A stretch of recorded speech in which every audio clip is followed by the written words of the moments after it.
Here it comes. Y'all know what that sound means, folks? It's time for another episode of the Fish Life Podcast. Cheers, y'all. I messed that up. I thought he was about to start singing. He's going to start singing right now, though. He wrote this line just for us.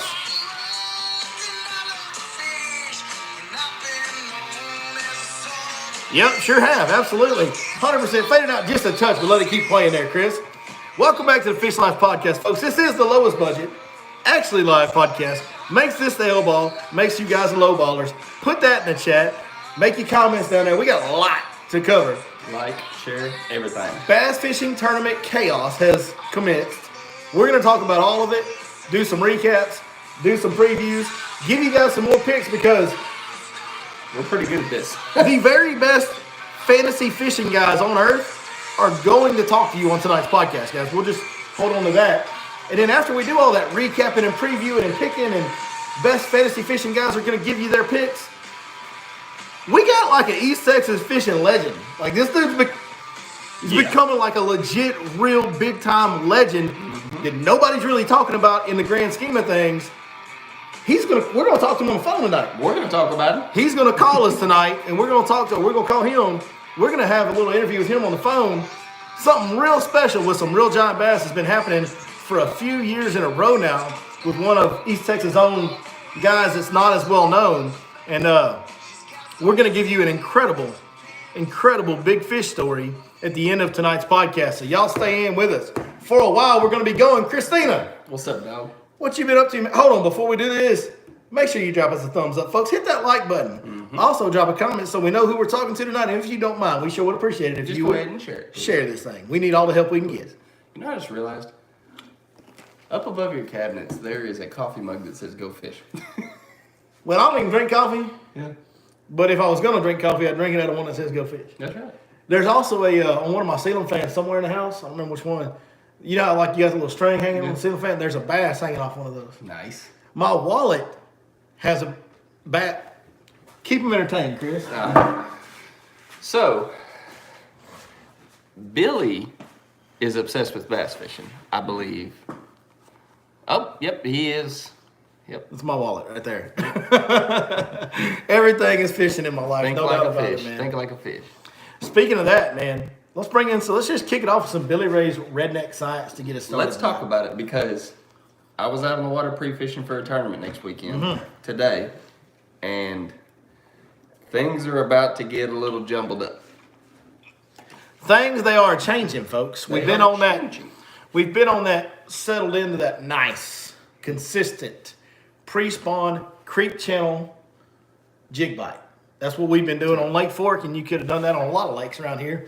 But it's been just a steady diet of steady water temperatures, pretty consistent, a little climb here, a little fall there, but pretty well keeping the water temps hovering somewhere within a few degrees of 50 is where we've been. And it's been gotten consistent, which I say this all the time. Give me cold, give me hot, give me anywhere in between. But if you give me stability and consistency in the weather and the water temps, it's just a matter of time, dude. We're going to figure them out. We're going to start, because you just dial in day after day. And that's what's happened with this jig bite. Well, that's all about to change because we're getting some warmer weather. Now, you guys have noticed some of the warmer days. And this week, we're going to have a couple of warmer nights, which really changes the water temps quick. So we're going to start to see, in my opinion, this week is going to be the first major push of fish expanding from those creek channels and drains. We're going to get those fish up on flat. Some of those fish are going to push back into the backs of pockets and potentially think about starting to spawn just the first few scragglers in the very warmest reaches of the lake. We'll start to think about spawning this week. So Valentine's Day being tomorrow, it only makes sense. They fish and they get their love making on, dude. Like it's about to start. People don't realize it starts that early. It starts that early every year around here. Now, I'm not saying you're going to go out and find spawning fish and sight fish. That's not what I'm saying.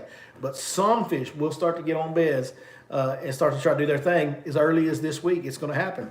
So that being said, that's going to transition those fish. Like I said, even the ones that aren't going to go spawn, they're going to transition into different positions within the creek channels and get outside of those creek channels into secondary drains and more subtle things like that. We've been focused on those deeper, steeper dropping off creek channel edges.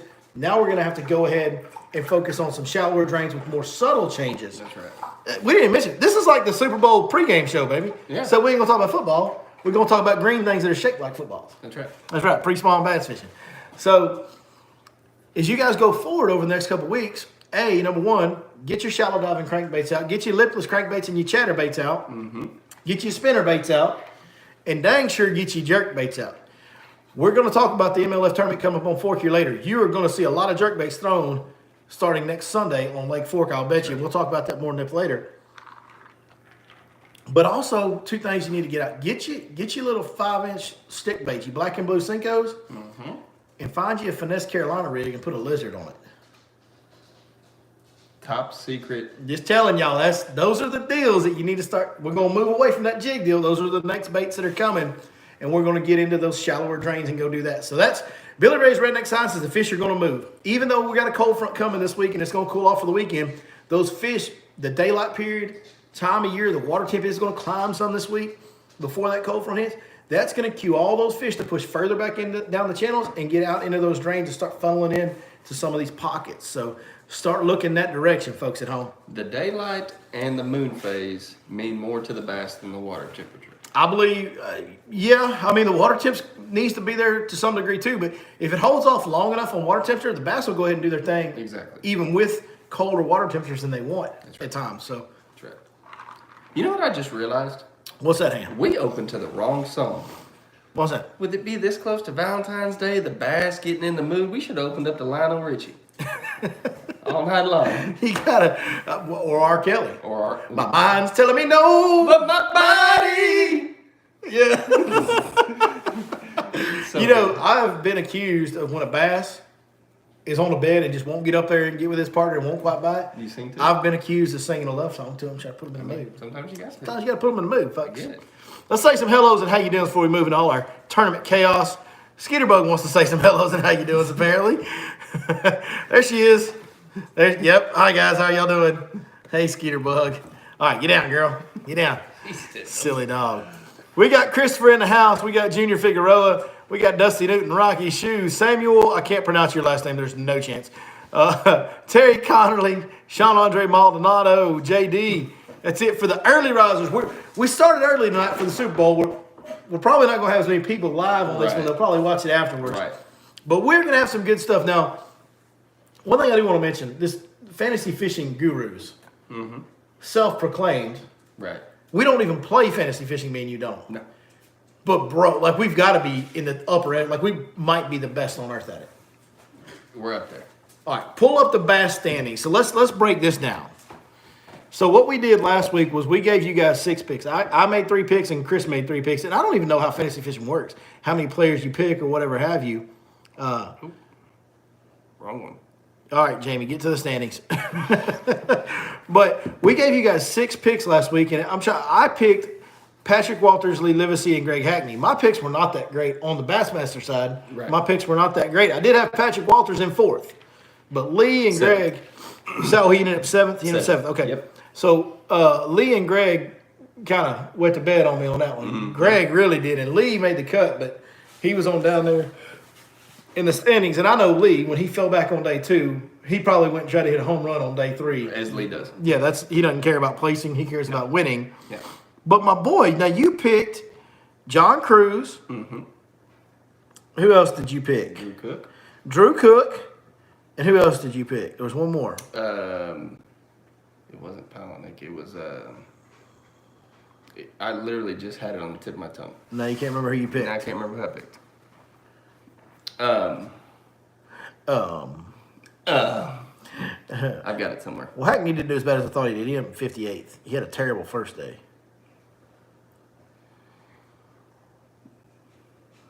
I don't know who you picked. But point is, you had 2 of your 3 picks were in the top 10. For some reason, I feel like it was Palaniuk. But that Maybe it was. I can find out. Yeah, it was Palaniuk. Yep. Oh, shoot. You had a money week, dude. So, all right, bring the standings back up. So, you had the winner, John Cruz. You had Drew Cook in 9th. And you had Palaniuk in 20th. Palaniuk in 20th. Pretty good. Pretty good. strong. And then we added Patrick Walters in there at 7th. So, 4 of our 6 picks were really, really good, even including the winner, which I don't think there were very many people picking John Cruz. Dude, you remember we were live and some of the guys were like, Yeah, he does good in Florida, but I don't think so. I mean, I didn't think it was a bad pick. I mean, he does have good history in Florida. Yeah. But so we kind of nailed that. Now, to recap, the tournament was a very fun tournament to watch. John Cox is John Cox back? Cox watch. The Cox watch. Yeah. Is John Cox back? Last year, John Cox, I think, overextended himself fishing all those tournaments, and so neither one of us. I mean, he's normally one of the first guys you pick in Florida in years past, but because he had a little bit of a letdown year last year. Neither one of us picked him. I think that's the reason we didn't pick him, because he didn't perform as good last year. But here he is, first tournament of the year, was in second going into day 4, finished 4th. Is John Cox back? What do you think? I mean, Because before last year, like, he was the dude, man. He was so consistent. Like, he was just good everywhere. Man, I think now that he's actually got the time to prepare the way that John Cox prepares, I mean, you can't argue against it. He did it for how long before last year? He might be back, folks. He might be back, And back to better than ever. To be fair, he was never gone. Right. He just didn't perform to John Cox. Correct. Stature. Correct. So Yeah, because he still requalified on all those tours. Right. Let's make that all perfectly clear. He is the first guy to fish that many tours and requalify for all of them. Correct. We'll say that for him. Bob Downey, what a show he put on this morning, man. That was it. Got close, dude. Got within a pound 4 ounces of John Cruz, who had a pretty good lead. Man, and he had that day 2. Bob Downey had that day 2 where he only weighed in 1 fish. How long will Bob Downey be contemplating and thinking and just hating the fact that he only weighed in 1 fish on day 2 in this tournament? Well, I'm gonna be Because if he just weighs in 2 fish, he wins. right. Just a 2-pounder, pound and a halfer, pound and a half keeper. A second keeper on day 2, he wins the tournament. Yep. I mean, Drew Cook had a 1 fish day. He had 1 fish for 4 pounds on day 1, I believe. Right, but he was also 20 pounds out of the lead. You know what I mean? Like, he had to have a bunch of other good fish, but I mean, Bob Downey losing by a pound, dude. He just needed a second keeper on day 2. That's the kind of stuff that make you sick to your stomach. That'll hurt your feelings. One other thing I want to talk about on this recap, two guys. Patrick Walters. Dude, like, can you be more consistent? Like, oh my goodness, this guy. I know. It's just, it's sickening how good he is and how consistent he is, man. He doesn't win everything. He doesn't win Angler of the Year necessarily, but holy bejesus. I mean, you look at the guys that were in competition for Angler of the Year last year, a lot of them, Seth Fighter included, kind of shot themselves in the foot right away. Now, I'm not saying they can't get back in it after one event. It's not over. But boy, did they give themselves, like, Seth Fighter didn't have any finishes as low last year as he just had in his first event of the year. Right. Lee on down there, 30, whatever he was at, I mean, it's tough to win Angler of the Year when you have those type of finishes. Yep. P-Dub's up there, man. He's got his 7th place finish, first tournament in Florida. We know we're going to Santee Cooper, where he's from. We know he's good in Florida. He always does good there. We know we're going to Santee Cooper, where he's from. We're going to Lake Fork, where he shines all the time. And he's gotten better on the smallmouth deal. So That's right. He's going to be one certainly to watch this year. But the guy that I picked first for Angler of the Year in our Angler of the Year picks, and you would have picked first. Correct. But I had first pick, Brandon Polnick. And what did I say? My man's got to survive Florida. Because Florida. That extra smallmouth fishery this year, and just Lake Fork and these Santee, these are all places Polnick has great mojo and great history. I said he's just got to, if he survives Florida, it's going to be his to lose the rest of the way out. That's right. Well, he came out right out of the gates and got a top 20 finish. You can, I mean, every Angler of the Year has a 20th finish, every one of them, right. or worse, or a few. So he's in great shape. He's got to survive one more Florida event. If he comes out of the next event at Florida with a 20th or higher finish, it's going to get dangerous. Boys, like, he might run away. We may look up 2/3 of the way through the year and be like, man, this is kind of done. Like, he could get crazy. So we'll see. You never know in this crazy game. That's one thing for sure. You just never know. So let's talk about Harris Chain. We want to go into our picks for Harris Chain. Yeah, let's. Okay. So that's kind of all I want to do. Unless you guys have any questions about St. John's or comments or whatever. Harris Chain. Here's Fiend Fishing says Harris Chain is going to be big weights for the next summer. Yeah, probably so. The winners are going to have big weights, I would think, at the Harris Chain. I mean, these are pretty big weights, almost 20 pounds a day to win. But yeah, I think the Harris chain's going to be bigger weights than this. Yeah. Here's what's going on with the Harris chain. If you listen to the broadcast, you can hear some of this information, but Harris chain's different than the St. John's because it does have vegetation. It does have eelgrass and hydrilla and things like this. And these fish are gathering, the recent tournaments at Harris chain, these fish are gathering in groups on offshore grass. So it's Florida, so the water's not deep, but they're fishing offshore. We're talking lipless crankbaits in Florida. We're talking chatterbaits. That typical offshore grass, flat fishing, that can get stupid. Like you get some hammer bags doing that. So yes, I do believe you might see a swim bait. You might see a bigger swim bait come into play next week, folks. That could be a thing to target bigger fish. Who likes to throw those? A lot of people, but Chris Zaldane more than anybody else. That sucker's addicted to it. And Brandon Palaniuk. Yeah, I think that Harris chain deal might, and he may go over there and fall on his face, but that Harris chain deal might kind of play into his favor. I can tell you a guy being from Texas, and I know he didn't have a good tournament this week, but a guy being from Texas that's going to know all about that offshore grass deal is going to be Lee. All of our Texas guys, from the Rayburn guys and the Fort guys, they're all going to be familiar with that offshore grass bite in the pre-spawn. That's something we do around here a bunch, most years. Now, this year Fort doesn't have grass, but usually that's what I'm doing right now is that offshore, find that subtle drain, get you a group of them wadded up in there type deal. So lots of things to consider. I think I let you go first on the picks last time. So that means I get to go first on the picks this time. Who do I, by the way, friend of the channel, good guy, been friendly to me over the years. He's actually sent me, recommended me to customers for guide trips a long time ago before I ever met him. So I really appreciate that. Stetson Blaylock. Hey, buddy. Way to come out the gates firing, dude. And he would be the first to tell you, and I've talked to him about this, he's had a little bit of a letdown the last couple of years, but Stetson comes out of the gate, gets a top 10 finish, finishes number 8. Stetson Blaylock used to be one of those guys that was every week you had to worry about him, and then he's had a little bit of a letdown here recently. Maybe he's back, folks. Maybe we need to, because I can't tell you, talking to Stetson last year at the Classic, that dude had a little hate in his heart. Like he was a little upset about his performance and wanting to dig back in and become who he needs to be and who he really is. Stetson's one of those guys that's easy to root for too. Great dude. Absolutely. 100,000%. All right, so we're going to go right into the picks for the Harris chain, okay? Come on. We're talking offshore grass fishing is likely what we're going to see. Come on. So we got to do some picks here on the Bassmaster Elite Series. So aside from Patrick Walters, who are you going to pick?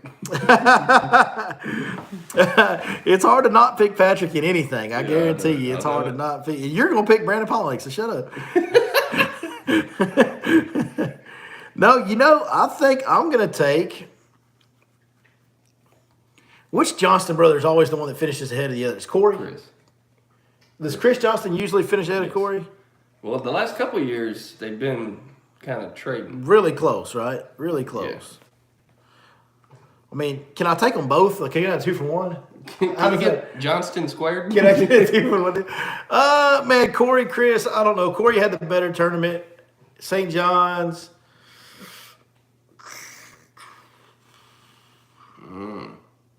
Decisions. Oh, this is tough. I'm trying to not go with the same old, Right.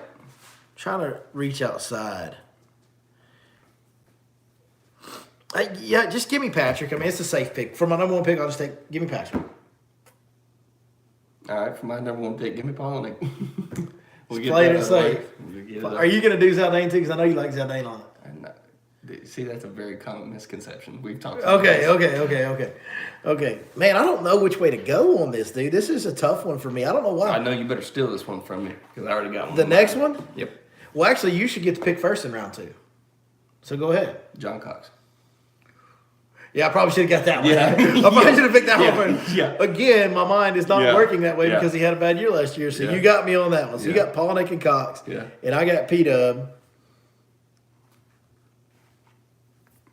Those Johnston brothers are so consistent, man. Oh, at everything. It doesn't matter. Yeah, Corey did better this week, so give me Chris. I'll take Chris. Chris Johnston. I'll take Chris Johnson. So I got P-Dub and Chris Johnston. Who you got? Right. So for my third, No, I got to pick first on the third one. I got to pick first on the third one. So confusing. And I know I'm going to pick him a second week in a row, but and he didn't have a great week. But do it. I'm going to take Lee. Taking Lee. I'm going to take Lee. Jacob Prosnick. Good pick. I like your picks better than mine. I usually don't. I usually like my picks better, but I like your picks better this week. You got Polnick and Cox and Prosnick. Prosnick's no stranger to a chatterbait and grass flats. Well, no. And he's just a fish catching dude. Like that guy's talk about a consistent guy. Yeah. Right? So you got Polnick, John Cox, Jacob Prosnick, and I got Patrick Walters, Lee, and Chris Johnston. Chris Johnston. Now, if Corey finishes higher next week, I'm going to swear I picked Corey. Yeah. I Okay. heard you. Okay. All right. Yeah, I'll play it on the loop. He played on a loop. You can record this deal. Yeah, man. Yeah. Later, you don't interact with people here. Oh, my goodness. We got in trouble for not interacting with someone in here? What? I don't even see. We've said highs. We answered a question. We acknowledged a comment. I don't know what else there was for me to interact with. Did he have another comment? I don't know. We made somebody mad. Well, you know what? I always say if you got 5 haters a day, you better figure out how to have 10 by tomorrow, my That's guy. right. So we're Can't doing lose. something right. Cheers, y'all. Well, this is what you get when you come to the lowest budget. Yeah. Actually, live I can't even podcast. see the comments in real time, so we lose viewers. Yeah, it's all right. You think we'll survive with our other 5 viewers? Yeah. Perfect. Yeah. We'll nail it. All right, let's go on to MLF because there was another derby that wrapped up this week. Correct. And when we talked last week, it was after the first 2 days, which was the first day for each group. Correct. Somebody said you stole his pick. That's his problem. Yeah, maybe he's better still his pick. So the first day of each group had played out, and the fishing was really tough on, I believe they started on Darbone. Yes. Was the one they started on? Lake Darbone? Ended on Bussy. Ended on Bussy, fished Caney in the Yes. the middle round. That tournament got better.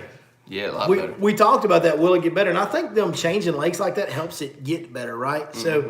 So it was a weird tournament because the total weights weren't They weren't what we big. expected. Like yeah. they weren't out there catching 85 pounds or 60 pounds. Like it wasn't huge weights when you're counting every fish. But if they would have done best 5, But bro, they caught some big ones. yeah. In fact, the all-time MLF record was broken not once but twice during this event by Randy Howe, by the same guy, broke his own record. But just like, I just remember like I was watching on the last day, watching Jeff Sprague's going on, he's got 3 or 4 fish, and you catch one, it's a 7-pounder. It's just like, it's like not a big deal. It's just, they were just, every time they were setting a hook, it seemed like it was a big one, which is not what we're accustomed to seeing with that every fish counts format. Correct. But I think it's just the time of year. Yeah. Like it's the same thing that's happening on Fork. Like we're going to see some of that happen on Lake Fork this next week as well, I bet. But man, did we see a lot. You talk about, go watch the highlight reel from the Major League Fishing at Caney Creek and Bussy Break. Dude, the top in the championship round, Bro. the top 8 guys had a 6-pounder or better in their bag. Bro, like there was some big, like the Yeah. highlight reel, the highlight video on YouTube from that is It's some good. heads. Yeah. Oh, yeah. And then Randy Howe, oh my goodness, dude. I mean, listen, I realized, what was it? 12-14. Roy won the tournament. Bradley Roy. Bradley Roy won the tournament. That's awesome, dude. Congratulations, Bradley Roy. Randy Howe stole that show, Jack. Yeah. That sucker caught a big 10-pounder, which was the all-time record, which beat the record from Fork when Justin Atkins caught it. And then the next round Next round. catches a 12-pounder 12-14, almost a 13. on 2 different lakes, like on Caney Creek, then Bussy Break. Like, dang, man. He must have had a fresh haircut. It's that hat, dude. Yeah. You know how many fish catches that hat has in it, that goofy hat he wears? Yeah. That old goofy Daiwa hat he's got on? Oh, yeah. How many fish has he caught in that hat? Over, under? All of them is the answer, folks. All of them is the answer. Man, I'm just like, That was my next answer. going back to it was a great tournament. It was a very fun. I enjoyed it. It was slow at times because the fishing was slower. But man, when they set a hook, it was ahead, and I enjoyed it. I had a blast watching that event unfold. Dude, anytime you watch somebody set a hook and then the fish pulls their chest, pulls their torso forward. Yeah. Come on. All right. Going back to the greatest fantasy fishing guys. Duo of all time. We're the fantasy fishing gurus, folks at home. Yeah. Self-proclaimed. So, in the top 10 of the final standings, we had Brian Thrift, we had Jeff Sprague, and we had Jacob Wheeler. So 3 of our 6 picks on this one, top 10. Where's the final standings? Go to final. Got it right here. Oh. Standings. Oh, good grief. I mean, I guess it would be Angler of the Year because it's the first tournament. Yes, it correlates. Okay. Sorry about the delay there, folks. Chris Lane, we had him. He was a top 20. Who all did you have? I know you had Jacob Wheeler, and Jeff Sprague, and you had Brett Height. B Height. Yeah, and I had Brian Thrift, Chris Lane, and who else did I have? You had. That's somebody else that did pretty good, I thought. Was doing pretty good. Was it Michael Neal? No, I don't remember. You didn't pick Ott, did you? No, I don't remember who I picked. Anyway, Doesn't matter. yeah, all of our picks did good except for Brett Height, who did really bad. Way to go, Brett. Did you notice in that tournament how they weren't biting the chatterbait though? Yeah. Like, and we talked about this before the tournament, and Mark Daniels showed up, right? So we talked about when going in that tournament, we discussed, okay, yes, this should be chatterbait, trap, blah, blah, blah, typical grass pre-spawn, North Louisiana fishery. That should be what happens. But if those fish settle in and decide not to bite that white and stuff, you got to watch out for these dudes that just dive around. Like that Cinco deal, like we just talked about earlier. That black and blue Cinco deal. Did you pick Takahiro more? That finesse, you may have to pull up the old thing to see who I picked. That finesse Carolina rig, just little light, slow moving, flipping stuff. And Mark Daniels is the first guy that comes to mind. Dude, that guy fishes slower than molasses, more so. Most of those guys, and I can tell you from being in the boat with some of them, boys, y'all ain't got no clue how to fish fast. These dudes get it, most of them. MDJ is different. Over with the Highlight Daniels Jr., we'll pull out that neon worm and just sit there with it for a while. And sure enough, he had a great event. Dude, I've legitimately watched YouTube videos that he's made where he'll make a cast and he won't move the rod tip for 30 seconds at a time. Oh, he's methodical. And he will soak it. And all his best friends will talk about how they call him Peepaw or Papaw or something like that because he just gets in there and just dives around and just stays right there and fishes real slow. He's real methodical, great patience with his baits. So, yeah, that deal was up Mark Daniels' alley. But that was another. I mean, we've had 2 really good events. I mean, this is going to be, it's, these guys are the best in the world. They do a great job every year. But we started out gangbusters, dude. So we've had some big over 30-pound bags in Bassmaster. We had new all-time biggest records set twice in MLF. Like, these first 2 events really, to me, couldn't have gone any better than what they did. All right, pull up. We'll just go back to the Angler of the Year standings because we're going to pick for Lake Fork. So what's up next for Major League Fishing is the Lake Fork event, which starts next Sunday, I believe, February 19th. It's when it starts. So a week from today is when that starts. So we're going to make our picks and preview that event. Now, what's going to happen on that Lake Fork event is kind of what we referred to earlier. Some of those fish are going to start pulling up. And especially down on the southern end of the lake where the fish are a little further behind, you're going to have fish just pull up to points. So these points that always play, these shallow points, stuff like that always play at Lake Fork, they should play some in this event. You're going to see guys, I think, fishing more of the timbered ones, a little bit deeper, throwing jerk baits or flat-sided square bills potentially. But you're also going to have some guys that are going to get back into the early spawning areas, which may be the way to catch the most total weight. Yeah. Because you can get more numbers of fish at times doing that. And they're going to be throwing shallow diving crankbaits, throwing shallow jerk baits, floating, the old floating rogue, the floating jerk baits. And they're also going to be throwing around, potentially at times, a Cinco, light Texas. Very similar to what we saw at Bussy Break for part of the field. And then for the other part of the field, because we do have deeper water instruction on Lake Fork, for the other part of the field, the guys that are going to play the game that way, you're going to see that jerk bait is going to be the main thing. I think it will. You might see some flat-sided crankbaits, but I think the jerk bait will be the main tool that you'll see in that deal. Can you imagine some of the weights we're going to see with a lot of the targets being visible? Man, I just don't think it's just the time of year where you don't catch enough fish to get a huge total weight. Go ahead. Go. I just think the size is going to make up for the total numbers. I mean, that is true. Like if a guy catches 20 or 30 fish on Lake Fork this time of year, like I'm going to tell you right now, guys, if a dude catches 20 fish on Lake Fork right now, he's going to have about 80 or 90 pounds minimum. Yeah. Minimum. Yeah, no doubt. Like he's going to average about 4 pounds. And I know that sounds insane, but No, it's real. like you look at the guy's average weight of fish catch, there's going to be plenty of guys that have a 4 pound average fish catch at this Lake Fork event. I believe that's And there might even be a few that are a little bit north of that. Could be, especially guys that only catch 5 or 6 or 8, and they may average 5. I mean, we've had days. Listen, we had a day. The last video we made, I screwed up and missed 3 or 4 fish, so we only put 5 fish in the boat on that day.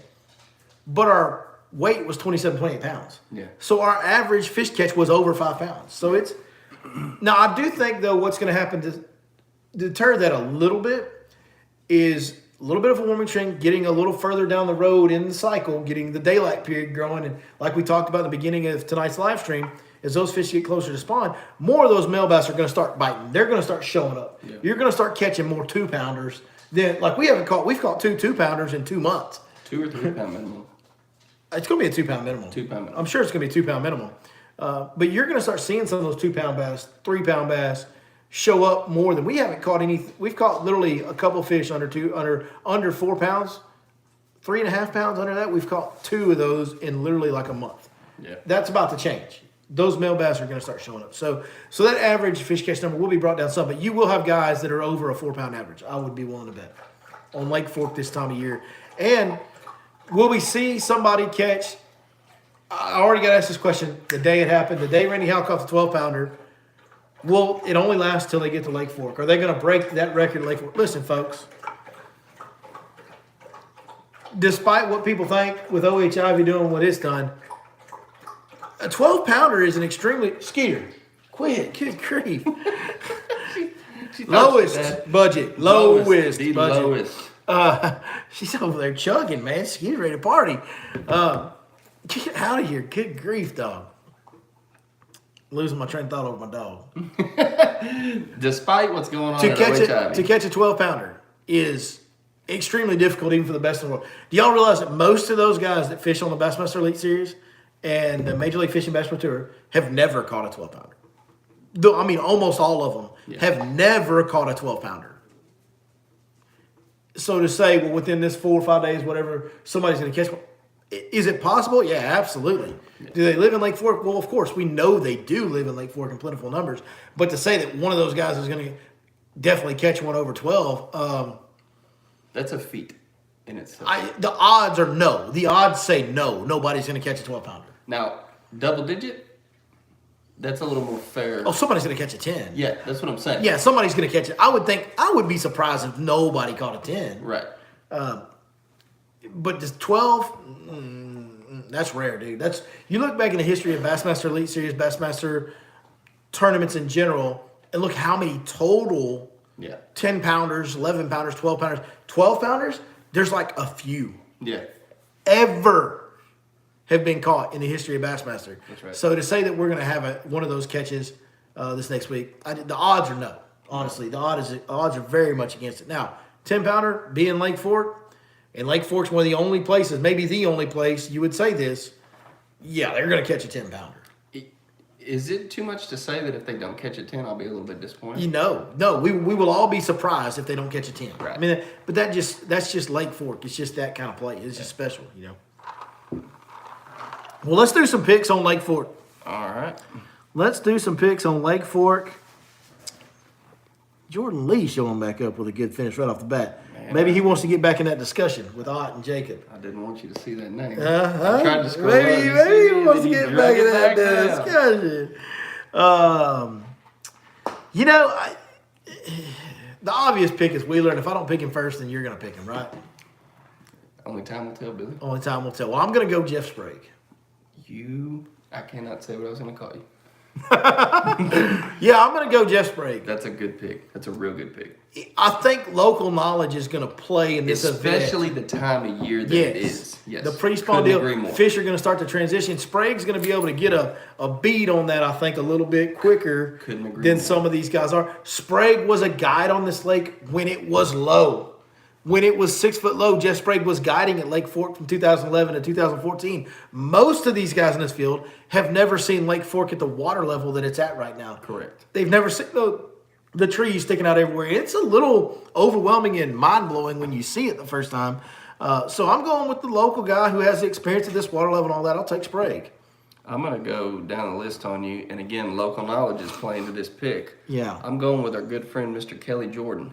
For the same exact Wow, reason. okay. Because he has seen this lake when it's low. I hope so. Yes. I hope you nailed that pick because we love Kelly. Kelly is a friend of the channel. Kelly's talked to us at length many times.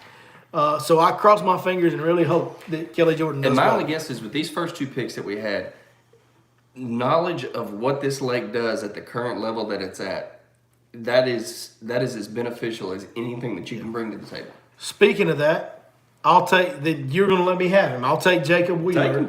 And here's why: because folks, I watched that man out there for a week straight, Yeah. daylight to dark, not that long ago, right before it went off limits, and he was. I'm not saying other guys weren't out there. He's the only one I saw Right. right before it went off limits, and he was out there daylight to dark, folks, Right. in nasty weather, getting it, like working. Man, that dude is and I was running all over the. I was actually riding all over the lake, marking boat lanes. And I saw that dude in so many different places fishing on the lake. It was insane. Insane. And by the way, not next week, but 2 weeks from tonight, we should have, Lord willing, creek don't rise, Jacob Wheeler as a guest on this podcast after the Lake Fork tournament. TM4. Oh, your other pick at the last event was Keith Poche. And he did good. He did pretty good, didn't he? 35th. Oh, did he end up 35th? He started out really good. Yeah, top half of the field. Okay. He started. I mean, he made the cut. Yeah, he started out in the top 10, I think. Yep. The first day or two. Yeah. Mm-hmm. Okay. So, all right, your next pick. You've got Kelly. Who else are you gonna take? Yeah, man, I'm taking Brent Ayler. Brent Ayler. I'm taking Brent Ayler. Lake Fork low water for Brent Ayler. Okay. Finesse. I got you. Finesse. Well, just because I know some of this will be happening, right? I know some of this will be happening. And DJ. That's what I wanted to go. I'm not making my mind up just yet, but I want to go MDG. I want to pick Mark Daniels. Yeah. I want to pick Mark Daniels just because that little dobbing around deal is going to keep him in the fight. It's going to, and in this deal, you don't have to catch the biggest weight every day. You just got to catch enough weight every day to get to the end, and then you get a top 10. That's a good finish. That's right. Now, will he win the whole thing? I don't think so. I think in the end, the guy that wins it is going to be throwing something reactive, a jerkbait, a crankbait. They're going to be doing something to make fish react to catch the most weight on the final day. Yep. Hey, man. I've already got my third There's pick. so many guys that I want to pick. I've already got my third. Like, there's so many guys that I want to pick, you know. Like, I like Alton Jr. a lot in this deal. I almost picked him second. I like Edwin Evers a lot in this deal. Like, I like Edwin Evers. I like him a whole lot in this deal. Because of that shallow crankbait deal. Yes, and just muddy spit. You know, the water's a little dirty right now. Edwin's a good cold water, dirty water guy from Oklahoma. He's familiar with that. Like, he spent a lot of time at Fork over the years. I know he has. I really like Edwin, so it's hard. I'm kind of MDJ, Edwin, not a bad one. Alton Cold Jr. is right water. below those two. MDJ knows how to Man, fight. give me Edwin. You want Edwin? Give me Edwin. I'm gonna take Edwin. So I've got Edwin, I've got Hot Wheels, and I've got Sprague. Okay. All right. And you've got Kelly Jordan and Brent Ayler. Brent Ayler. And I'm gonna round it out with Fletcher Schrock. Really? All right. Wild See, card. now I like my picks better than yours in this one. Wild card. Wild card. He's a wild card, all Dude, right. Fletcher always. You see his haircut? He always does good on fork. Huh? Always. He does. He spent a lot of time here. Always. I does seen good that on old fork. neon goofy wrap truck he drives up there all the Spider time. wire. Yeah, that old neon sucker. Yeah. Him and his brother both. I've seen both of them up there plenty over the years. Yeah, I'm taking Fletcher. Okay. Yeah, that's my good. That'll make it interesting. Just drop it in the comments, man. Who's winning the picks? I think Chris won the Bassmaster picks for Harris Chain. But let us know who won the MLF Bass Pro Tour picks. Repeat it one more time. I've got Jeff Sprague, Jacob Wheeler, and Edwin Evers. I got KJ, Mr. Kelly Jordan, Fletcher Schrock, and Brent Ayler. They're going to take my picks. Probably on that one. My picks just sound better by name. I mean, dude, I got Sprague and Wheeler. But I got drugged. I got drugged for the John Cruz pick last week. Oh, you did. You did. Listen, I know you wanted Sprague first, but I'm really surprised you let me have him and Wheeler.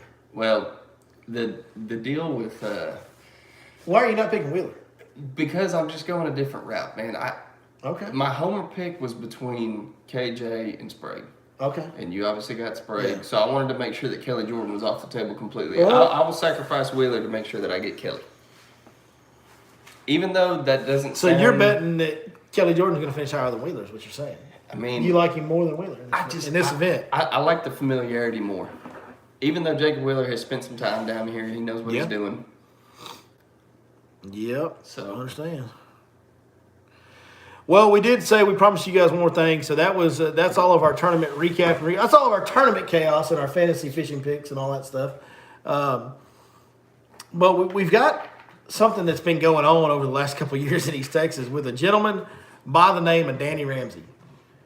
And that's not going to be a name that maybe any of you have ever heard or known. He's been on the channel before.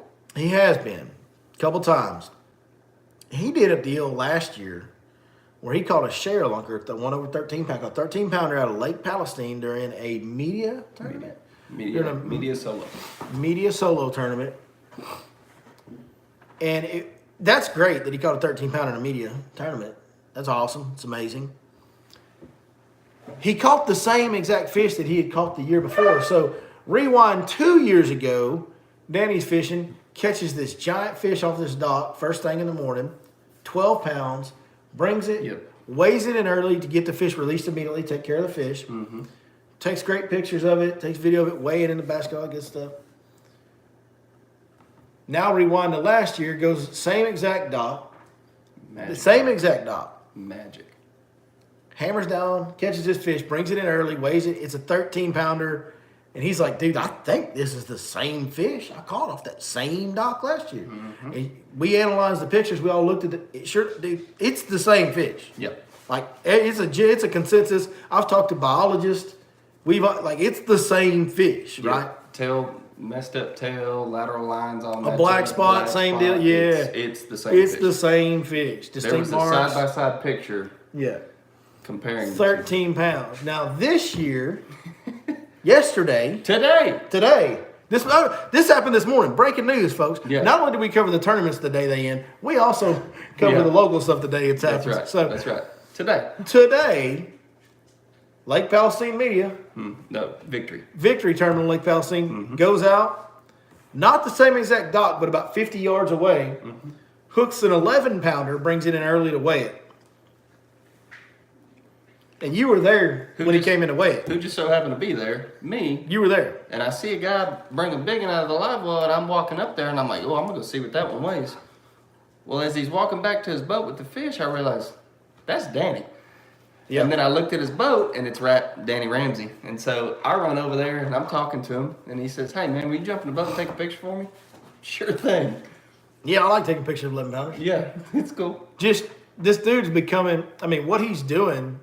he's a great tournament fisherman locally around here. We're going to talk more to him about that here when we call him. He started fishing opens and stuff like that. But this, just to catch a 12, a 13, and 11 3 years in a row in a tournament on Lake Palestine, that's a huge feat in and of itself. But the same fish factor and all that crazy, so we got to call and ask him, was this the same fish? Did she lose weight? Is she on her down cycle? So let's call Danny with no further ado and talk to this legend in the making, folks. Oh, and by the way, before today, he hadn't been to Lake Palestine in 6 months. Gentlemen. Danny Ramsey, how we doing?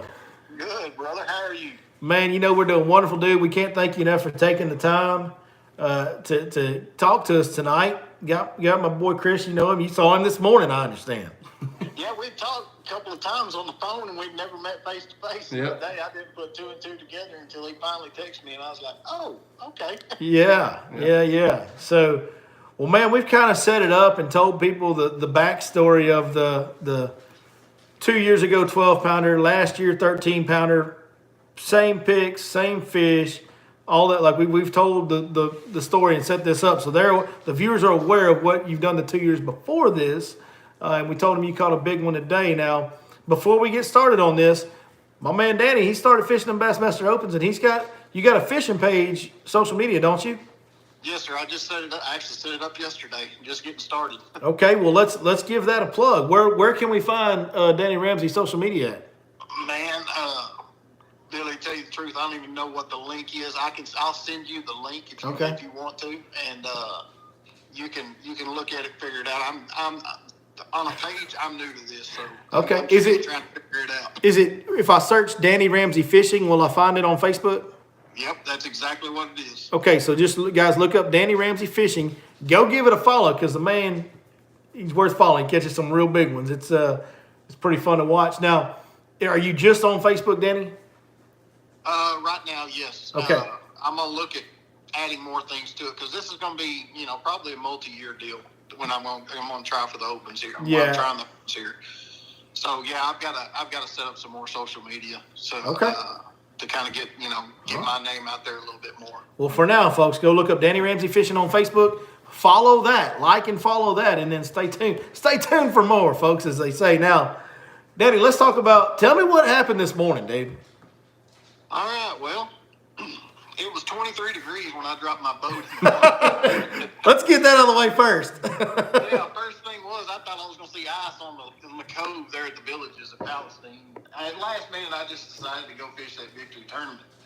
And they're starting to, doing a series of all, like they do all Cedar Creek, they're doing an all Palestine tournament. So I was like, man, I'm just going to go over there and fish it. I've got some time between now and when I go to Cherokee Lake next month. And I said, I'm going to go fish it. So I headed over there this morning. Sure enough, I was sitting there. I went and ate some breakfast there in the marina and come back out. And I told the director, I was like, man, I may not even launch and just wait till the sun peeks over the trees a little bit. I'm feeling like a fair weather fisherman today.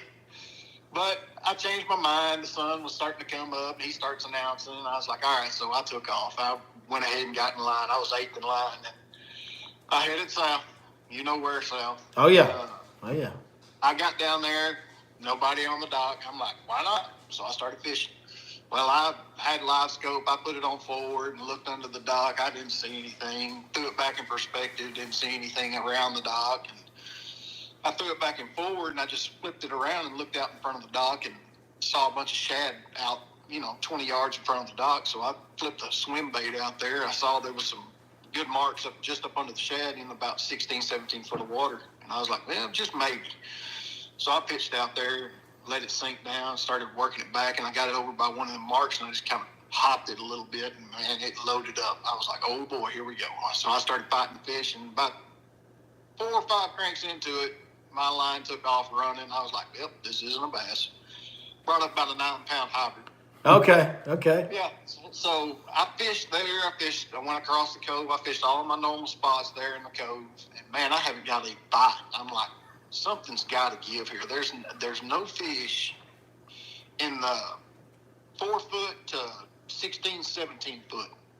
I'm going to go try deeper. So I went about a quarter to half a mile south of there and got out there on some, of course, there's tires everywhere on Palestine. Got out there on some tires, and I was sitting in about 17, 18 foot of water, and I just took my shaky head. And I knew I needed to slow down, and I needed to go deeper. I was thinking I needed to go deeper. So sure enough, I turned around, I chunked out towards the main lake and hit the outside edge of them and picked up. And I was still positioning the boat, so I could spot lock. And I was sitting there, and I picked up, and it felt like it was kind of sluggish, but I thought, well, maybe I'm moving toward it. And then I felt kind of a little tug, and I was like, ooh, that's not hung up. So I set the hook, and man, the fight was on. I was like, oh no, this can't, not again.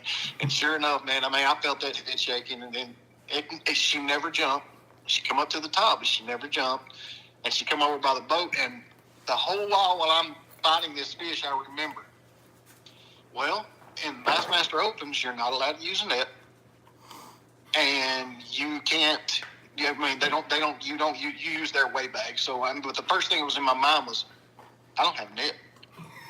So I was like, golly. So I jumped down in the driver's seat and work her up there, and she comes in 2 or 3 times, and I try to grab her, and finally she opens her mouth, and I grab her and pick her up, and I was like, oh my gosh, this is another giant fish.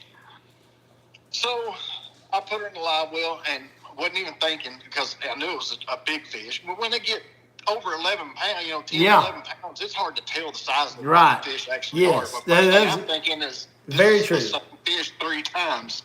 I was like, people are going to think I'm crazy. Yeah. Or staking the fish out, I was like, well, maybe it is, maybe it isn't. I said, I think it is, but I hadn't tried to look at the markings, that the biologist had looked at on the previous fish. So I called tournament director, and I took off. And, he met me up there and got her out, took her up there and weighed her, and she ended up being 1160. Now. So it was a good day starting off. That was about 8:30.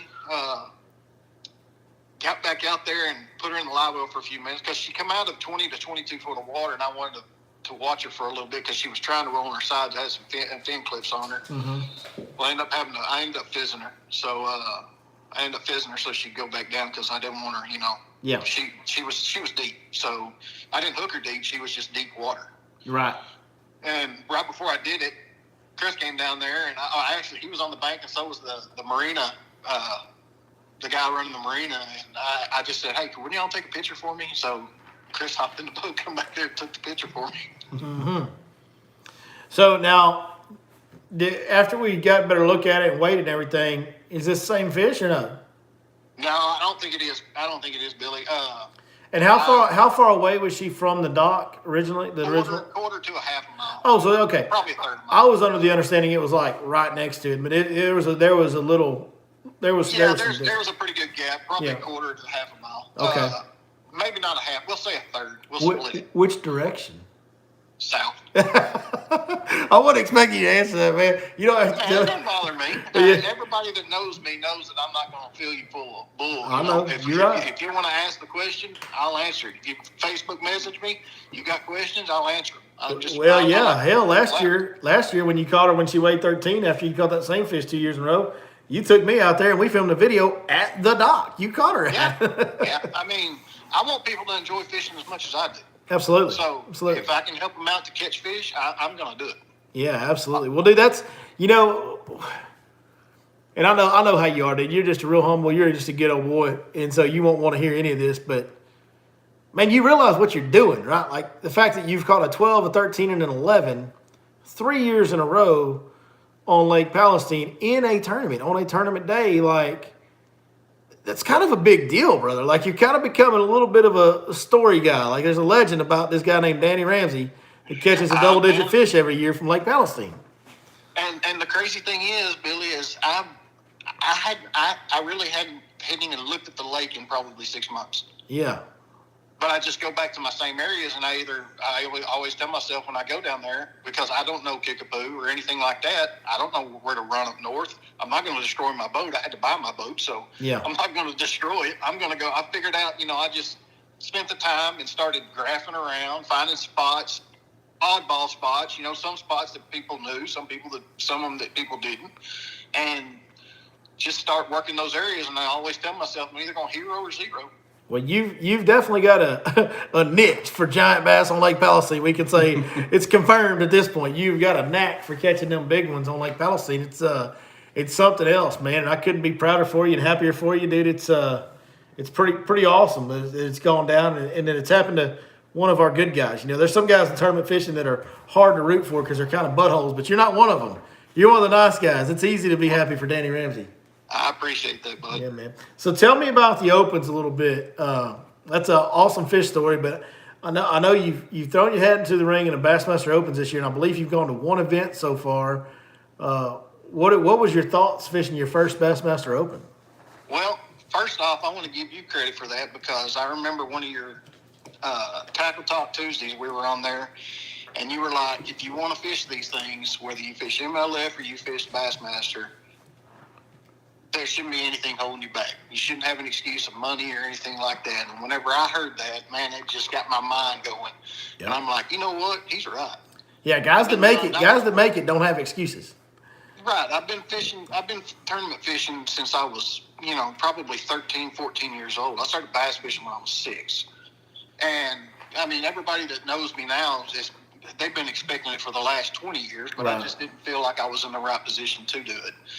So, well, you get caught up raising a family, and, life is doing this bass fishing deal, dude, it's gambling, and, it's a losing proposition for 99.9% of people.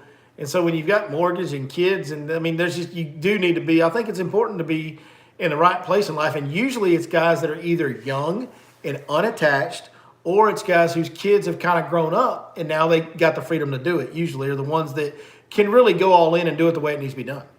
Right. And that's when I did, I actually got a priority entry code because Fun and Son had, that's who I bought my boat through, and they contacted Skeeter because they sent out emails to all the dealers, saying, hey, we've got priority codes, send your people in. So they sent my name in, and I got in. Skeeter sent me a priority code, and I checked. I didn't know if I could only sign up for just the Centrals or what, and one of the ladies at the tournament department said, no, you can sign up for all of them if you want. I was like, well, I can't quite afford that right now, because I want to keep going after this year if I don't make something. So right. I signed up for both the Southern and the Central Opens. Okay. Went on. We've had the first one at Kissimmee Chain in Florida. I was there 2 weeks ago. And, looking back, and you can always say this looking back, but if I'd have had probably another day, it would have turned out differently. I ended up 61st out of 225 on the boater side, which I'm still proud of. Don't get me wrong. I mean, I'm fishing. We're fishing against probably between 20 and 30 actually, actual professionals, Elite Series guys, MLF guys, and beat some of them. Some of them beat me. I mean, that's the way it goes. And I got down there, ended up 61st. But if like I said, in hindsight, if I'd have had about another day, it'd have been a whole different thing because the fish were starting to move shallow. Mm-hmm. And I had found fish, a lot of fish, but no size. Right. As you could tell by my finish, of 18-11 on the final day, 2 days of fishing. But right. It was tough for everybody. It was tough. And I got down there, and on Wednesday you get a half day to fish and to practice.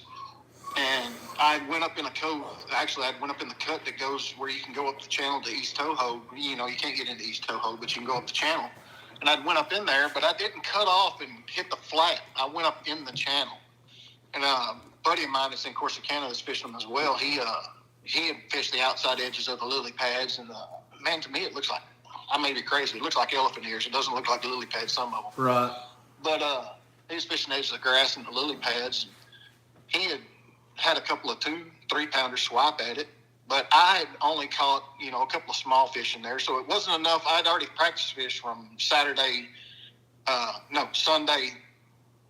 into Wednesday, and nothing hit me to change my game plan of going and catching the limit each day of where I thought I could catch the limits and then work on a big fish. So I didn't change my game plan.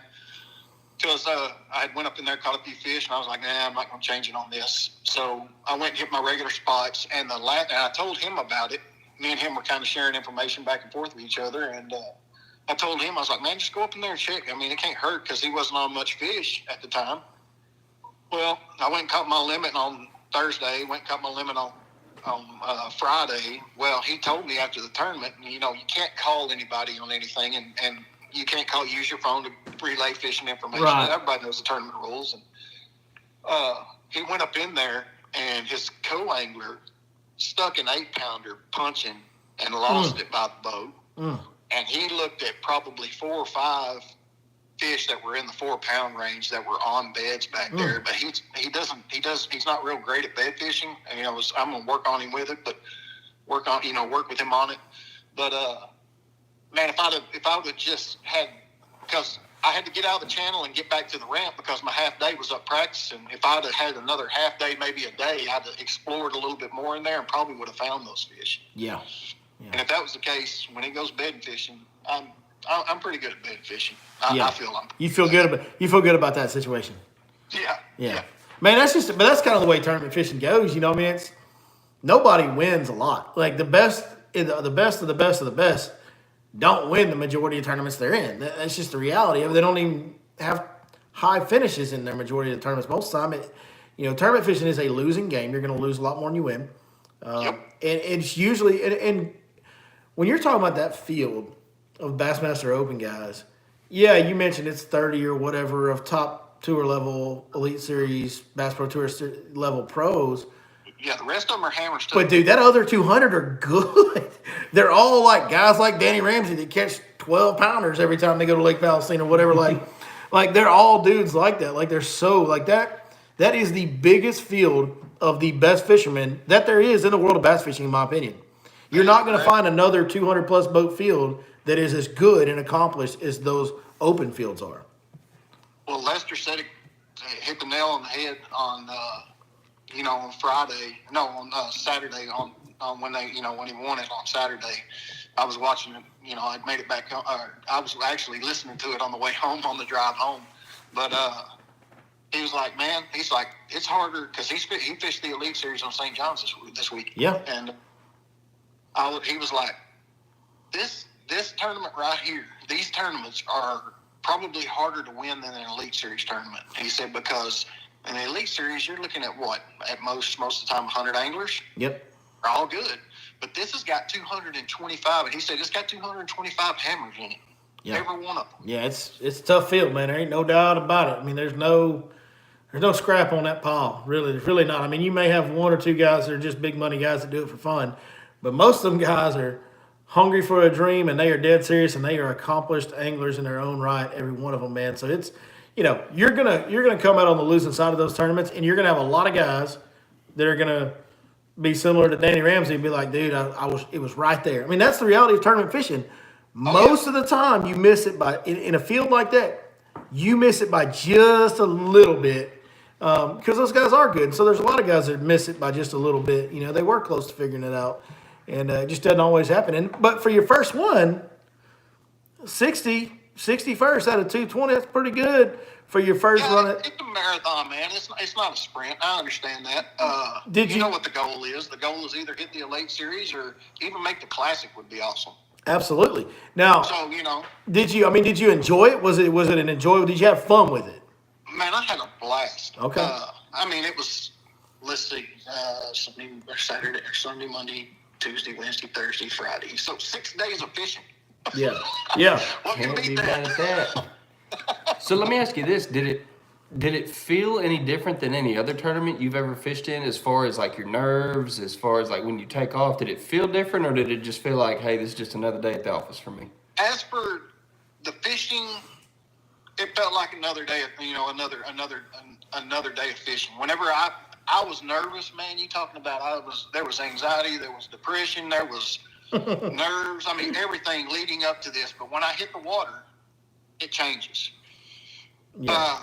Right there at takeoff, I mean, a lot of us have all fished like bass champs, things like that. You fish these 180, 200, 220 boat tournaments, that have one single takeoff point. But sitting there with the caliber of men and women that I was sitting there in amongst, that was pretty humbling.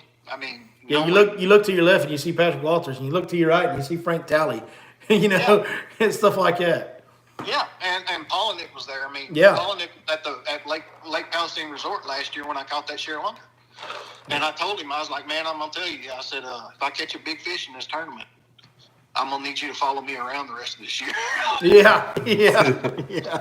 Well, after the tournament, I had caught, the first day I had caught 10 pounds, and he, I don't remember what it was, 10-4 or something. He had caught like 11-2 or something. I was like, man, you didn't bring me no luck today. He said, man, I didn't even save none for myself. That's right. Yeah. But it was really humbling sitting there, knowing that you're amongst some of the greatest in the sport. Right. That was kind of awe-inspiring. But whenever, your number's called, you get in line and you take off, it becomes becomes, I wouldn't say a business. It becomes, Well, it's game time, man. Blinders It's on, game time. You get the blinders on, and then you've got a task in front of you that you can focus on that helps you forget about all that other stuff. And I did my task. I wanted to go catch 5 fish each day, and I accomplished it. And by no means am I complaining about it. I'm very satisfied with where I landed at 61st. That just means try to hit the elites on the Southern Division. I'm just going to have to work harder on the next 2 tournaments, to try to keep going. Just make sure you hit your limits, maybe upgrade, things like that. Just see how you can go. Well, I'll tell you what I do like for you, and I looked at it, and I've got a situation with my children where there is no chance for me to venture out onto an opens trail or anything like that right now. I could even do a local trail. I'd be honest with you, my schedule with my kids, and that's by choice. I want to be involved in my kids' stuff and all that. So right, and understand. Right, but the central schedule on the opens this year, it looks real juicy. But I know there's a lot of guys that are going to say that, but. You go to Ross Barnett in Mississippi in April, which Correct. is going to be spawn time.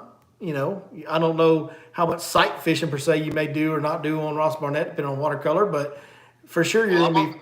I'm going to let you in on a little secret of mine. Okay. Because I fish Cedar Creek a lot. Yeah. You know that. Yeah. Not one fish did I visibly sight fish last year. And I caught probably 100, 120 bedding fish. Yeah. It was all on live scope. Hey now. Listen. Now, why I don't went you. to Ross Burnett, which I talked to a couple of guys, and they had been there today that was in the tournament, and they was like, man, that thing fishes like Palestine. I'm like, Come on. even better. Deal. So that's what I'm getting at here. I like that schedule for you in the Centrals because you get Ross Barnett in April, right? That's going to work Right. for you. Then you get the Red River in September, I believe, which is just going to be a grind. It's going to be a grind for everybody. But I like it because you're from the region. It's something you've got some, if nothing else, you've got some secondhand awareness of what goes on that fishery. Definitely. And then you've got Rayburn in the fall, which is, I know, will suit you as well. So, Oh, yeah. I looked at that schedule and I was like, dude, if there was ever an opens division that I wanted to be in, it would be this one right here. And I'm sure I like that schedule for you. I think you're going to do good in the Centrals. It's setting up. I mean, it's set up perfectly for me, I think. Yeah. For a first year, I've got the first one out of the way. Now I can settle down and go to work. Right. Well, so if, odds of this, the odds of making it through the opens to the Elite Series is like the lottery, dude. It's so hard. It's so few guys get through it. But if by whatever chance Danny Ramsey qualifies in the top 3 of the Central Division, are we going to see Danny Ramsey Elite Series angler? If I get in the top 3, you will see me on the Elite Series. That's what I'm That's talking not the money will not hold me back in that case. Yes. For sure. My man. Love it. I think that's a great place to end this little phone call interview right here. Can't get no better than that. Danny, I can't thank you enough, dude. Congratulations on just doing what you do and catching giant bass on Lake Palestine in the pre-spawn. Man, it's an awesome accomplishment. And I'm glad to know you, and I really appreciate the time, bud. Well, bud, I appreciate you calling me. man. I enjoyed it. Yeah, man. Well, keep catching them. We'll be pulling for you in the opens, man. All right, Billy. See you, Chris. See you, man. All right, brother. Bye, y'all. Later. That's one of them guys. You're going to want to remember that name, folks at home. Old Danny Ramsey. I think,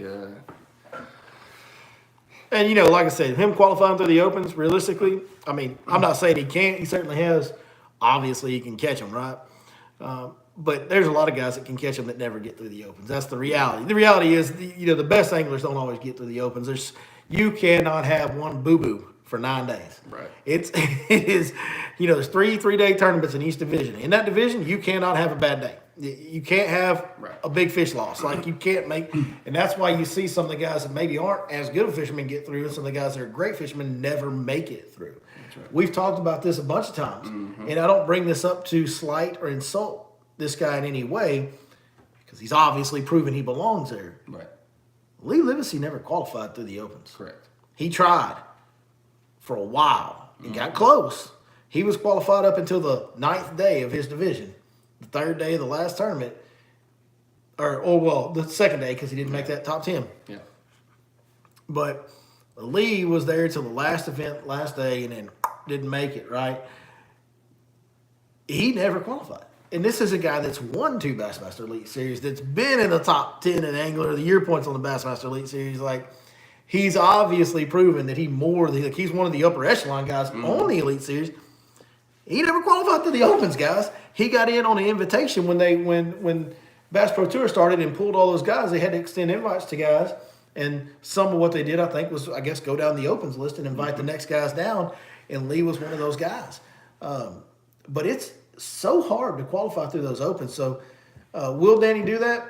Man, Lord only knows. We'll never, we'll just have to see how it works out. We'll be rooting for him along the way. We sure will. We sure will. And I bet you he'll be one of those guys that if by happenstance he breaks through and gets to the Elite Series, he'll be one that does well and stays around.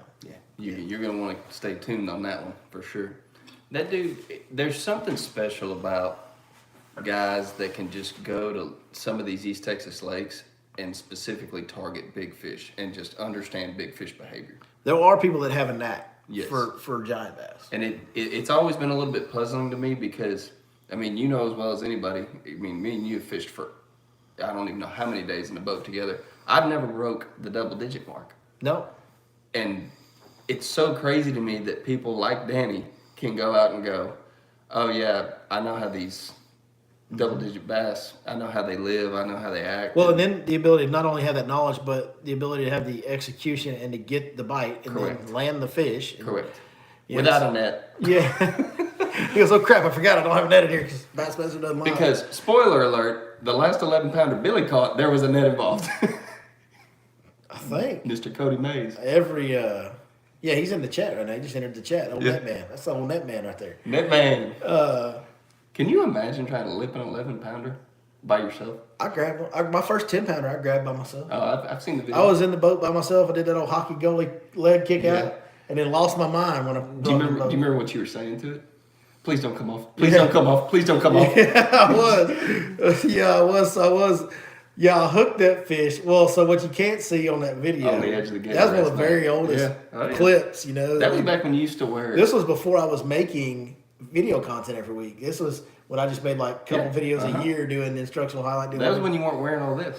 You were still high and tight and I may have had a little goatee then. I don't remember. I flipped into some grass, that old jig, and hooked that fish, and it run to the right.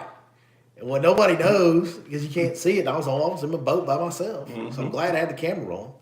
But that fish goes and wraps the line, like gets underneath this giant, like not a stick, bro, like a log, dude. Like I'm talking about like 12, 15-foot limb that broke off a tree somewhere. This fish scooped my line under on the bottom, and then now it's dragging.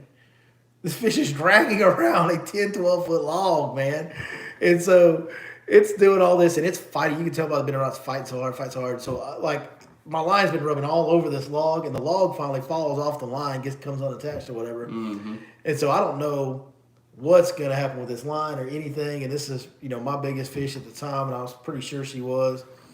And so, yes, I'm saying, please don't come off. Yeah. Please don't come off. Yeah. Please don't come off. And then I grab her and I'm like, yeah, I freaked out.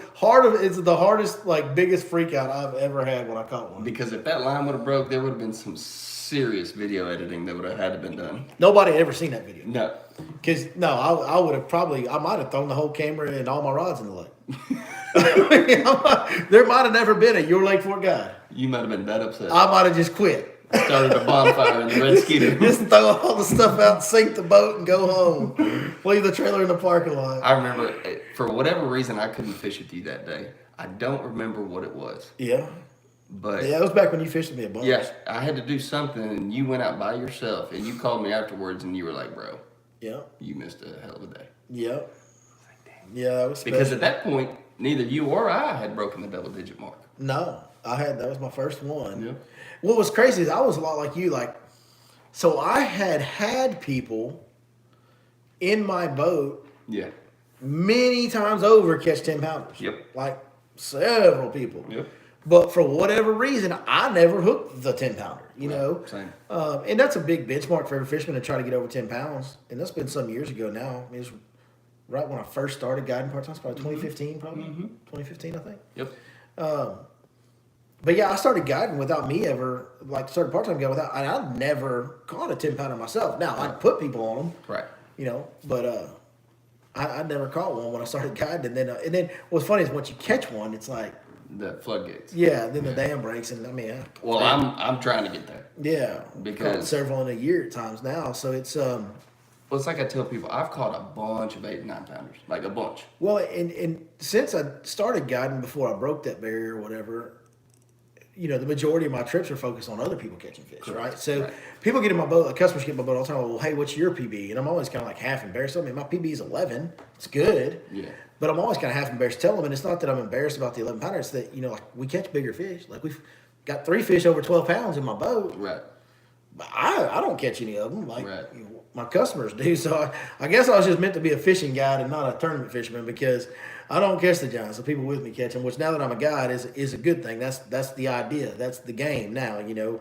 I believe that's how that's supposed to work. Yeah, that's what we're trying to do now. So it's fine, but yeah, it's something else. Those big fish are something else, man. Those really, really big ones, 10-pounders. They're just, you know, Josh Jones is running the perspective on how special that is.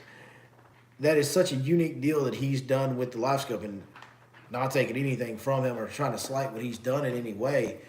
It actually makes it that much more impressive and better because what Josh Jones is doing right now has never been done, folks. Like Never. this guy within a few years has become pretty clear to me. He's the greatest trophy bass catcher of all time at this point. All time. Yeah, it's. I mean, yeah, he hasn't broken the world record. He hasn't broken a state record. But he's caught more teen class fish. He's the only guy to catch 2 over 15 in a year, in a calendar year. He's the only guy to have 4 Texas share lunkers, and he don't even spend the whole year in Texas. No. He bounces around. He's only down here really in the wintertime, I think, for the most part. So, you know, he's what he's doing, it's distorting the perspective on how special a 10-pounder is. Yeah, because I was talking to a guy at the ramp today. We were wiping Houston's boat off, and he was like, man, you know, talking about live scope, and he's like, man, if I had the time, you know, Josh Jones' name got brought up, and he's like, if I had the time, I said, no. I said, let me back There's a you lot up. of guys that do have the time. They ain't Josh Jones. I said, let me back you up a little bit. A lot of guys that have the time that aren't Josh Jones. I said- a lot of guys that have the time and pursue it and don't catch a 10-pounder. Right. Like catching a 10-pounder is special, boys. It's real special. But what happens is, you know, let's say this week we catch 2 over 10. That's awesome. Yeah. But what's going to happen is fishing fans in general from the outside looking in go, well, that's 2 over 10. That's great. But that's not 2 over 15. Right. That's not 3, that's not, you know, 8 over 10 this year already. Like, that's not what Josh is doing. So it just it distorts the perspective for everybody else because he's so far ahead of everybody. I told this fella at the ramp today, and I didn't do it in a malicious way or a mean way. I said, dude, 98% of people who own live sonar don't even get that caliber of fish on their screen. And that's right. a fact. That's part of what he does better is he chases them down and finds them. And he was like, man, I didn't think about it like that. I mean, people don't understand. That guy will go an entire day without making a cast if he needs to. Correct. Like, I mean, I don't think he does, but he would. Mm-hmm. Like, he puts the trolling motor down and chases them suckers. He's the only guy I know that And whenever goes commonly goes hours without making a cast.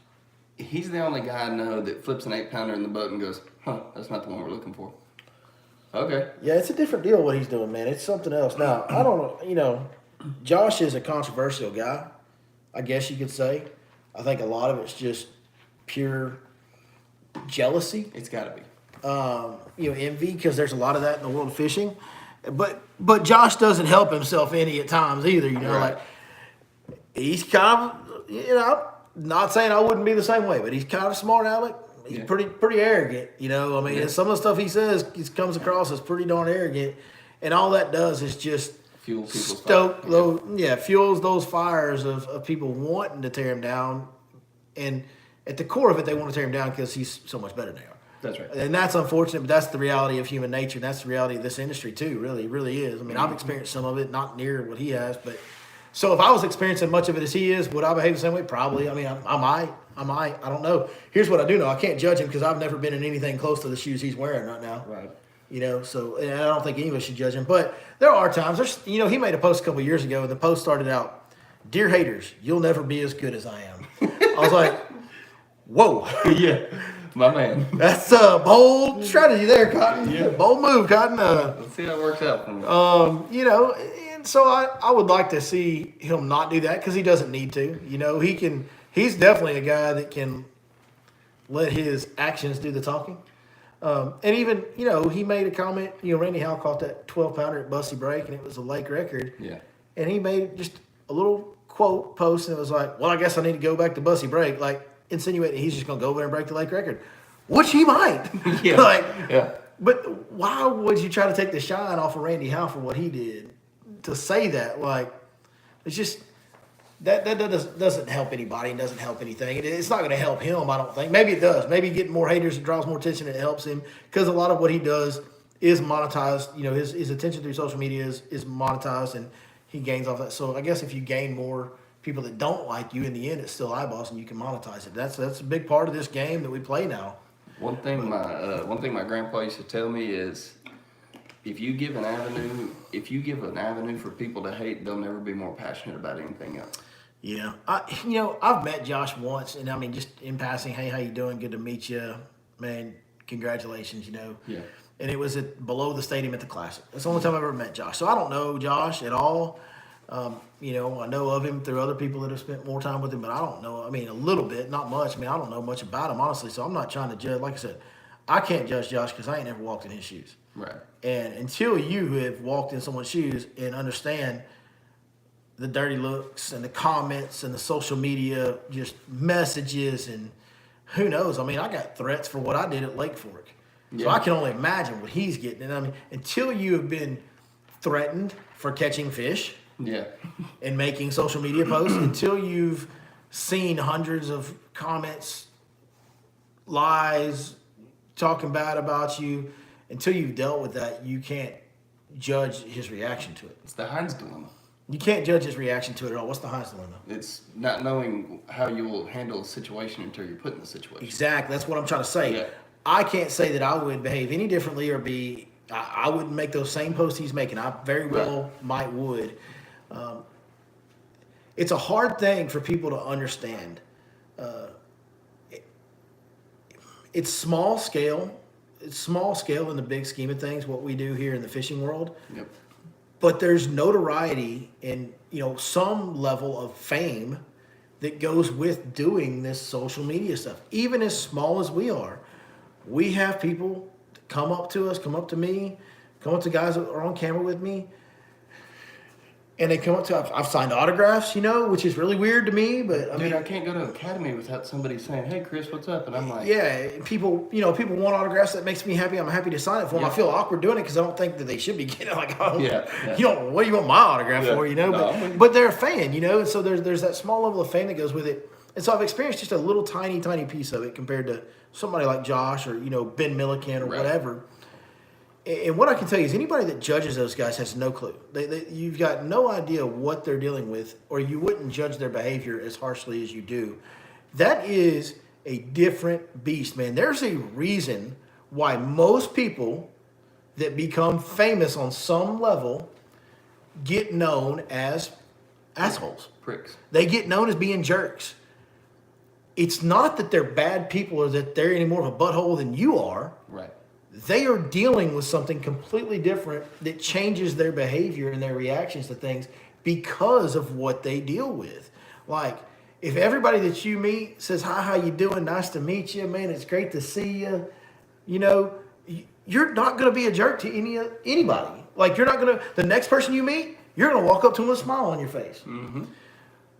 But if a lot of the people that you interact with or come into contact with are dogging you and trashing you, and some of the people that are nice to your face are now on social media blasting you, you're going to start being guarded, and you're going to start reacting and being like, "Man, I don't want to deal with this. I just want to go do my thing, and I want to get out of here. I don't want to talk to nobody. I don't trust nobody." Like, There's some of that comes. So when you meet these guys that are big social media guys in the world of fishing or elite series guys, so when you meet these guys and it's not in a formal environment at an event, and they kind of, you think they kind of shrug you off or blow you off, it's not because they have anything against you. It's because of what they've dealt with in the past, and they just are guarded and standoffish.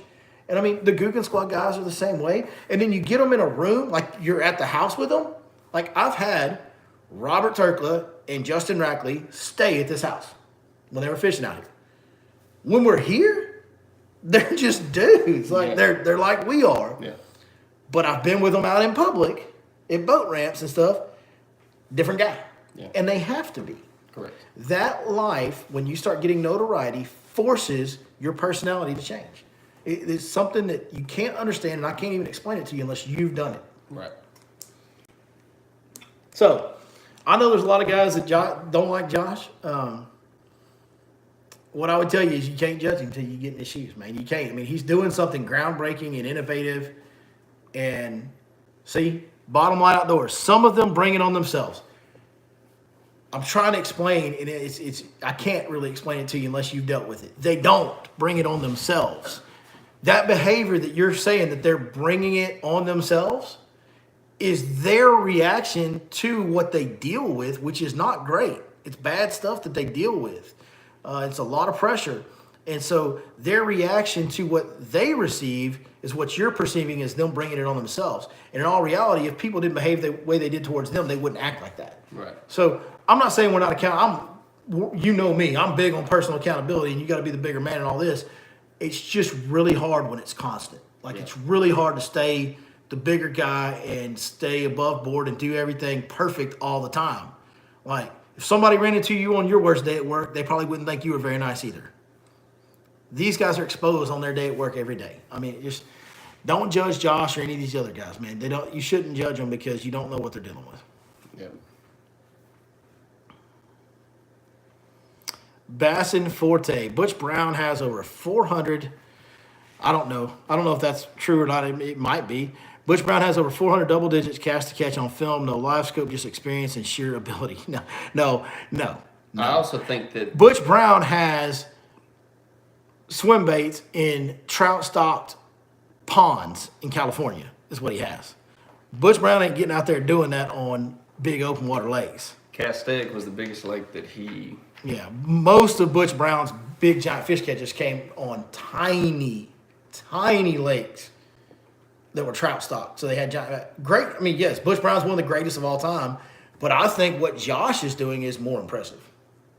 Well, and I also think that the timing, how much more popular is fishing now than when Butch Brown started doing Yeah, that? well, How much more that's pressure? why it's more impressive, because the fish Butch Brown were targeting were not in the beginning. Now, eventually they got that way. Right, yeah. But for a while, when he had his heyday run, those fish weren't pressured. No. Nobody was throwing swim baits that big. Not very many people till Butch exposed it in a lot of ways. So he kind of had that deal to him. He was fishing for unpressured fish in small, like guys, we're talking about tiny little lakes. Those fish can't run and hide from you anywhere. Josh is getting out on big open water lakes and chasing these fish down and finding them in big water. Josh is catching fish that are trying to get away from lures. Mm-hmm. Legitimately. They are And out get in away the middle from of nowhere. and get away from boats and They're trying to get away from everything. They're literally going out there for no other reason than to rest.